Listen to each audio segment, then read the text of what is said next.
तो आज इस पर बात करने के लिए हमारे साथ कई सारे खास मेहमान जुड़ रहे हैं, उनका तारुफ कराते हैं, फिर इस पर चर्चा करेंगे। पंडित आचार्य कृष्णा शर्मा जी हमारे साथ जुड़ चुके हैं, हिंदू धर्मगुरु है, आपका बहुत बहुत इस्तकबाल है जी सलाम पर। संजय के चड्ढा जी है हमारे साथ जुड़ चुके हैं, एडवोकेट है सुप्रीम कोर्ट के, आपका भी बहुत बहुत इस्तकबाल है। साथ ही मुफ्ती शमून कासमी साहब हमारे साथ जुड़ गए हैं, इस्लामिक स्कॉलर है आपका। और इसके अलावा ज़ैबा खान जी हमारे साथ जुड़ गई हैं, सोशल एक्टिविस्ट है, आपका भी बहुत बहुत खैर मकदम है। सबसे पहले सीधा सवाल हमारा संजय के चड्ढा जी आपसे है, सुप्रीम कोर्ट की गाइडलाइन और एनजीटी की तरफ से जो गाइडलाइन जारी की गई है उसके ऊपर क्या अब तक हुक्म हम लोग नहीं कर पा रहे थे, और जिसकी वजह से ये चीजें लोगों के लिए परेशानी का सबब बनती जा रही थी, और इस कदर परेशानी का सबब बन गई कि अब कुछ पॉलिटिकल पार्टीज उसका सियासी फायदा उठाने लगी। देखिए, ये जो एक रूल है, ये जैसा आपने बताया, कोर्ट्स ने पहले से ये अपने नज़ीरों में कहा है कि एक लिमिटेड जो वॉइस है, कितने डेसिबल होनी चाहिए, उतना डेसिबल का उन्होंने व्याख्यान किया हुआ है अपने ऑर्डर्स में। और ये एक रिक्वायरमेंट है कि जो भी चाहे वो कोई भी तंजीम हो, कोई भी व्यक्ति हो, कोई भी रिलीजन हो, सबके लिए ये लागू होता है। सबसे बड़ी बात, क्योंकि अभी इसका जैसा आपने बताया, वहाँ पर जो पहले से प्लान बनता रहा है सिक्योरिटी फोर्स के डिप्लॉयमेंट का, वो लगा दिया गया है और पब्लिक के वॉलंटियर्स भी बनाए गए हैं। तो पूरी व्यवस्था वहाँ पे पुलिस की तरफ से और प्रशासन की तरफ से रहेगी। सभी से बातचीत कर ली गई है, शांति प्रिय तरीके से सुरक्षित वातावरण में इसको संपन्न कराया जाएगा।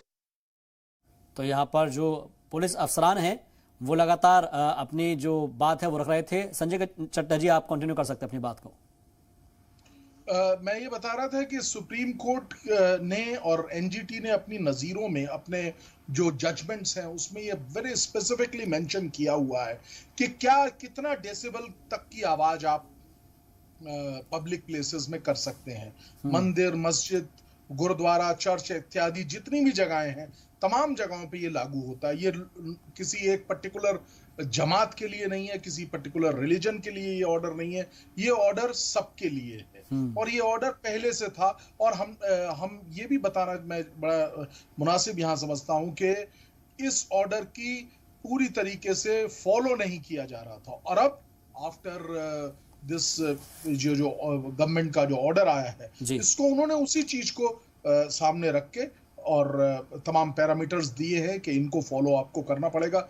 रिमूव करने की आवश्यकता नहीं है। अगर आवाज है उसको एक लिमिटेड डेसिमल के आवाज में करने के बाद आप इसको कर सकते हैं। ठीक है संजय के चड्ढा जी, सुप्रीम कोर्ट की गाइडलाइंस जो कहती है वो आप हम सबको सबसे ज्यादा बेहतर बता सकते हैं। और दूसरा ये कि सुप्रीम कोर्ट ने ये नहीं कि कल ही कहा हो या परसों कहा हो या एक महीने पहले कहा हो, ये गाइडलाइंस तो पहले से बनी हुई है। आखिर कमी कहाँ रह रही थी? क्या ऐसे मुद्दों को रोक कर रखा जाता है कि इनको मुद्दा बनाएंगे, कहीं पर किसी तरह से माइलेज लिया जाएगा, जो कुछ सियासतदान होते हैं वो इसके ऊपर सियासत करते हैं और फिर मामला कभी महाराष्ट्र पहुंच जाता है, कभी कर्नाटक पहुंच जाता है। फिर देखिए, एक सबसे अहम चीज मैं आपको बताना चाहता हूं, noise control regulation and control rules 2000 में बने थे और उन रूल्स में ये बात बड़े स्पष्ट रूप से मेंशन्ड है कि कितनी आवाज में आप लाउड स्पीकर का इस्तेमाल कर सकते हैं, क्या क्या टाइमिंग्स होने चाहिए, क्या आप रात को 2 बजे लाउड स्पीकर पे हल्ला कर सकते हैं? नहीं कर सकते हैं। तो ये हम जब एक सिविलाइज्ड सोसाइटी में रहते हैं शहबाज भाई, तो ये हमारी ड्यूटी बनती है कि आपके चलने से, आपके कुछ काम करने से जो आपके पड़ोसी हैं, आपके साथ में जो लोग रहते हैं, उनको कोई प्रॉब्लम ना हो। ये एक सिविलाइज्ड सोसाइटी का रूल है। और यही रूल जो मैंने आपको बताया, जो एयर पॉल्यूशन कंट्रोल जो रूल्स हैं 2000 के, उनमें भी ये कहा गया कि देखिए, इतने डेसिमल से ऊपर आप आवाज नहीं खोल सकते किसी भी लाउड स्पीकर की, पहली चीज। दूसरी चीज, आपने कहा कि सुप्रीम कोर्ट का जो नियम है, सुप्रीम कोर्ट ने जो लॉ पास किया, जजमेंट्स में बताया कि ये होना चाहिए।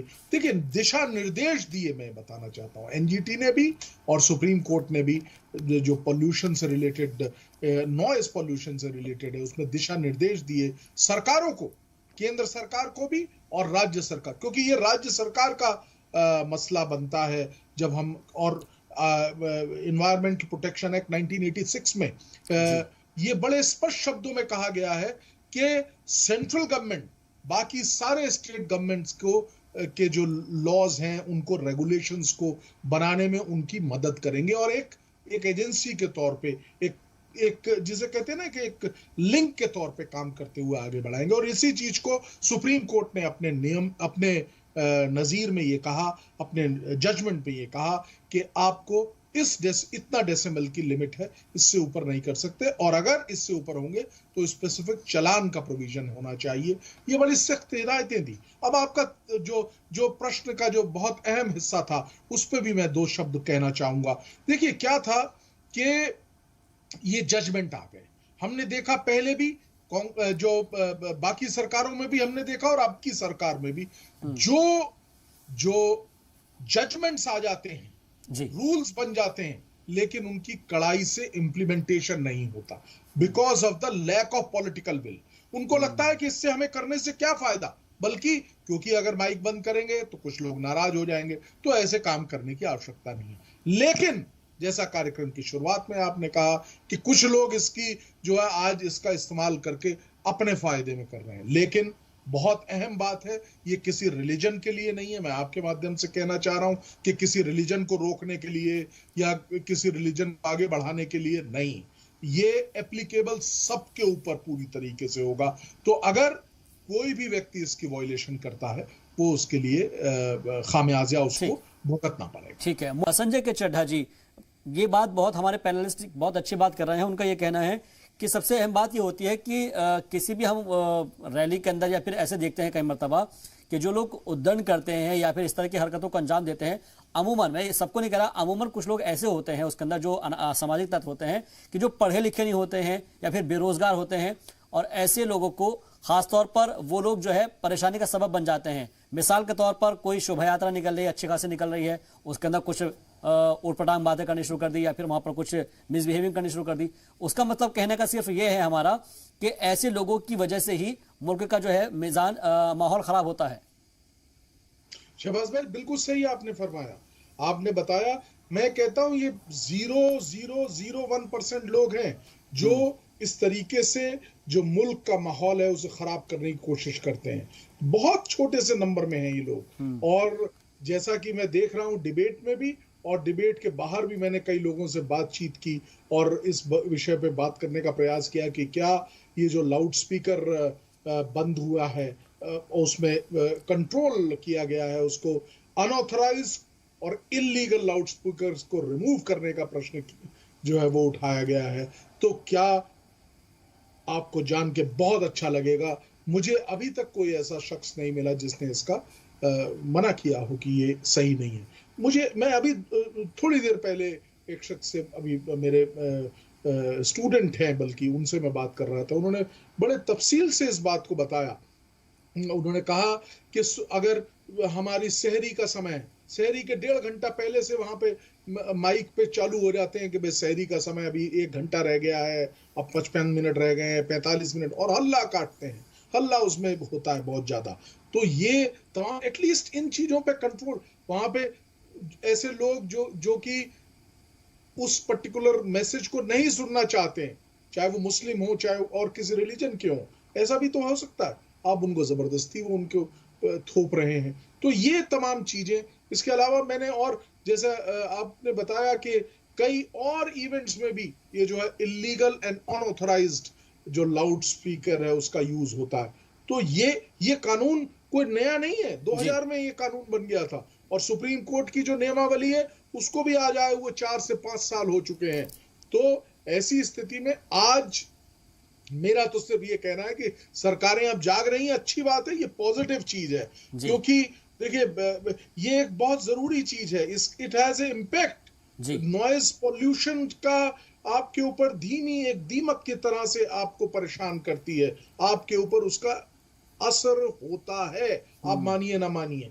तो ये एक पॉजिटिव स्टेप है। संजय जी हमारे जो पैनलिस्ट है, सबको इसका, हमारे पैनलिस्ट है, उनका ये भी कहना है कि जो खासतौर पर जब शादी बारात होती है उसके अंदर बैंड बाजा बजाया जाता है उसको लेकर भी गौर खौस करने की जरूरत है, उसको भी समझने की जरूरत है, क्योंकि खासतौर पर जब शादी में हम देखते हैं कि किसी के घर पर खूब रात में 2 बजे बारात किसी की आती है, तो रात में 2 बजे कोई बम फोड़ रहा है, पटाखे फोड़ रहा है, और अचानक से कोई बच्चा एकदम से सोकर उठ जाता है, या फिर बीमार शख्स जो है वो परेशान हो जाता है। इसके अलावा जब बारात निकलती है तो पूरी सड़क घेर के चलते हैं, पूरा पीछे लंबा जाम लगता चला जाता है। लोगों को इस बारे में बेदार होने की जरूरत है।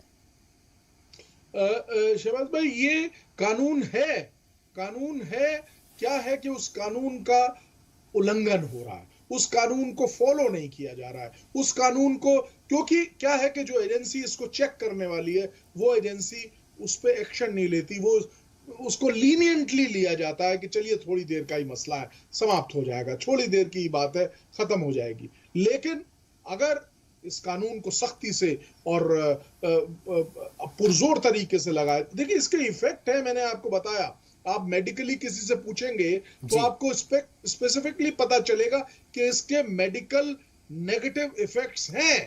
तो ये इस वे से भी देखा जाना चाहिए, और ये एक अच्छा कदम है। मैंने जैसा आपको बताया, कई लोगों ने इसका स्वागत किया, जो मेरी तो जिनसे बात हुई उन्होंने इसका स्वागत किया है। ठीक है, बिना ज़ेबा किसी खान जी, भेदभाव के, बिना किसी रिलीजन के बारे में जानते हुए। ठीक है, मैं आपके पहुंच पाती। बहुत बहुत शुक्रिया आप सभी मेहमानों का हमारे साथ जुड़ने के लिए, और उम्मीद ये करनी चाहिए कि आवाज नीचे जरूर हुई है। इस आवाज को अगर नीचे रखा जाएगा, धीमा रखा जाएगा, तो हम सब मिलकर एक साथ हिंदुस्तान की आवाज को ऊपर उठाएंगे। देखते रहिए जी सलाम।